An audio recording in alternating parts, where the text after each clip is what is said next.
இதுக்கு தான் போராடி நாங்க சுதந்திரம் பெற்றோமா? உன்ட்ட அடிமையா இருந்து மருத்துவத்தை நீ எடுத்துப்ப, கல்வியை நீ எடுத்துப்ப, எல்லா வரையும் எடுத்துப்ப. அப்ப எதுக்கு தான் மாநிலம் வச்சிருக்கீங்க? மாநிலத்துக்குன்னு என்னதான் உரிமை இருக்கு?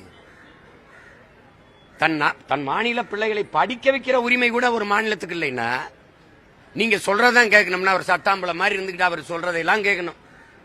அப்படின்னா எப்படி இது எப்படி இருக்கும்? இது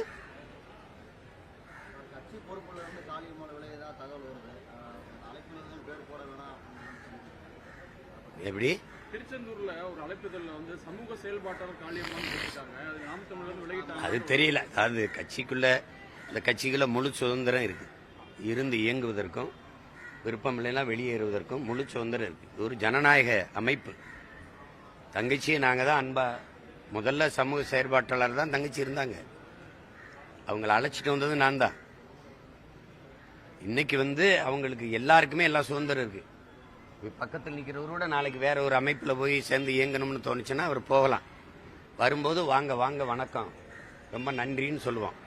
போறதா இருந்தா போங்க ரொம்ப ரொம்ப நன்றி வாழ்த்துக்கள்னு சொல்லுவோம். இதுதான் எங்களுடைய கொள்கை.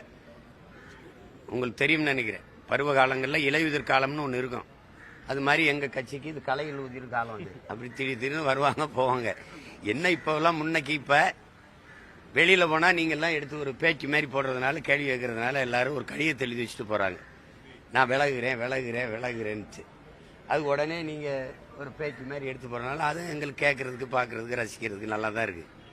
எடுத்து போடுங்க. தங்கச்சிக்கு முழு சுதந்திரம் இருக்கு. கட்சியிலே இருக்கிறதா கட்சியை விட்டு வேற இடத்துல போய் சேர்ந்து இயங்குறதாங்கிறத முடிவெடுக்கிற உரிமை அவங்களுக்கு இருக்கு.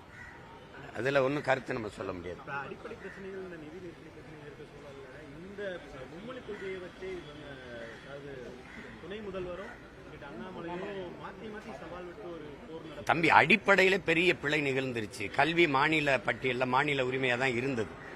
அது அம்மையார் இந்திரா காந்தி அவங்க எடுத்துக்கிட்டு போகும்போது கடுமையா நம்ம சண்டை போட்டு தடுத்திருக்கணும். இப்படி கச்சத்தீவை வேடிக்கை பார்த்தோமோ காவிரி நதிநீர் உரிமையை பறிகொடுத்தோமோ அப்படி.